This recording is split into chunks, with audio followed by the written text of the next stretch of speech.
New York may have had John Gotti, as you saw in tonight's CBS movie, but South Florida has had its share of mafia chiefs, too. Did you know Al Capone, king of the Chicago mob, also called Miami Beach home sweet home? 6 Action News reporter Gary Nelson says even though he's been dead for decades, in many ways, Scarface is still alive in South Florida.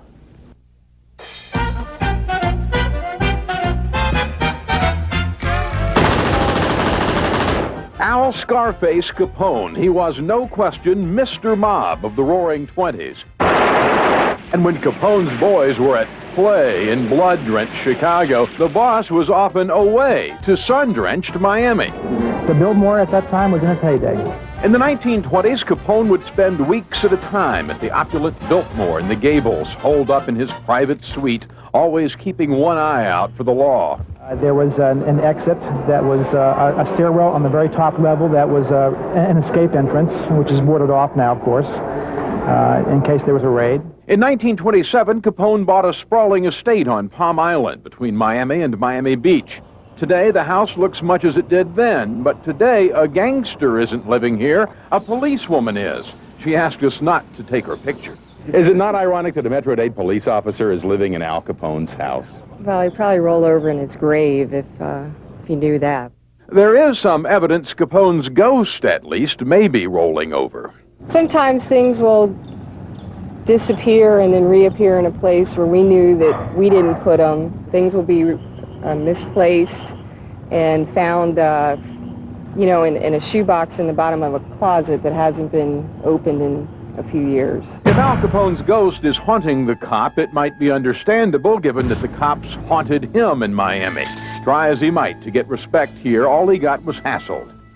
Henry Stripling delivered Capone's mail. I felt bad for him at the time, even though he was the type of man he was. I felt extremely bad for him the way they harassed him. Al Capone, every time he came to the city of Miami, they'd bring him into police headquarters. Right, just for the heck of it. Yeah, and he didn't like it. Historian Gordon Winslow has the records of Capone's brushes with the law here, piddling charges mostly, like loitering. Once on Miami Beach, they charged him with drinking. It was prohibition, of course, but the case didn't stick. Everybody out there was doing it. That's what the judge said when they threw this case out of court. Still, Capone remained the snowbird locals loved to hate. A grand jury once urged authorities to rid our town of Scarface Al Capone, his accomplices, and their sinister influences. It was all Capone could do to find a place to eat. He used to come to dinner here because we were one of the only restaurants that let him come to dinner. Capone could eat at the landmark Joe's Stone Crab, perhaps because he paid his account in advance with a $100 bill, a fortune in those days. But one night he was turned away from Joe. He brought in one of his girlfriends, and he was asked to leave by my great-grandmother because he was married at the time. Joe's founder, Jenny Weiss, might feed a gangster, but she wasn't about to feed an adulterer. And Capone's notorious womanizing in the end did him in. After a few years in Alcatraz for income tax fraud, the only charge they ever got him on, Capone retreated to his Palm Island home here, where in 1947 he died, his brain scrambled by venereal disease. But before he died, he had his brother Ralph take cold bottles of beer out to waiting reporters. Even at death's door, Al Capone wanted folks in our town to like him. Gary Nelson, 6 Action News. 77 years ago, Al Capone's henchmen murdered 7 rival mobsters, gunned them down execution style. Right here. The St. Valentine's Day Massacre gave Chicago that rat-a-tat-tat reputation we're still trying to live down. Yet on this Valentine's Day, our Mark Saxenmeyer tells us that some Al Capone aficionados want to expose the mobster's sweet side. Capone and Cupid? Who knew? It's one of Chicago's secrets. What secrets did Al Capone take to his grave? Put your mitts up. All of you. Were there more bloody massacres we don't know about? Hidden cash that still hasn't been discovered? Bygone bootlegging, brothels, gambling, corruption that only now is coming to light? I think people are going to want to see, well, wait a minute. Al Capone had a good side? A good side? Well, that's what Rich Larson and Ron Cartman say.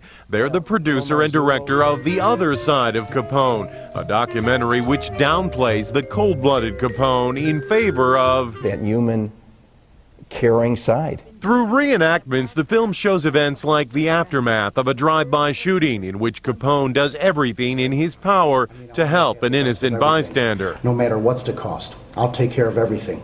No matter if it costs $1 million. You just make sure you send me the bill, okay? Okay. There are testimonials about how Capone started soup kitchens for the poor. If not for him, a lot of people would have starved. I mean, there were lines as long as the eye could see. And there was always a big sign that said donated by Al Capone and Associates. 91-year-old Frank Wojcicki talks about seeing Capone spreading his wealth at a Catholic church procession. And here he is, he's got a lot of money in his hand, and his guards are there, and he hands them a bill, whether it's $20, $50, or $100 bill, to put up on the Blessed Virgin. And there are dramatizations. The whole Capone family was like that, just normal, friendly people. One of the last remnants of the Capone era is this house on South Prairie. It was Al Capone's house. He built it in 1923, and he lived here with his wife and his only child, a son, as well as several siblings and various other extended family members over the course of several years. Some of his own family members and friends had fallen ill due to drinking spoiled milk. So the film shows Capone insisting that expiration dates be added to all dairy products. He uses his influence on local government leaders to get it done. He brought the likes of Louis Armstrong up to perform in his clubs because he insisted on live musicians. Even Stalin had a wife and kids who loved him. John Binder, author of The Chicago Outfit, says past movies and books have touched on Capone's kindness and generosity. Thank you, Mr. Capone. But only briefly. I think he liked to be liked by people. And we're going to try and shoot at the actor studio. Still, the cast and crew admit that projecting anything positive about Capone is a tough sell. We're not trying to put a halo over the man's head or cover up the bad things he did. It's just showing those aspects of his life that most people don't know about. At the end of Capone's life, the film portrays him standing at a chapel service in prison. He was a broken man, and he could have very well been very sorry for many of the things that he did in his life. Sorry, indeed. With the Fox Focus, Mark Saxenmeyer, Fox Chicago News. The documentary is half finished. Producers hope to have The Other Side of Capone completed by next fall.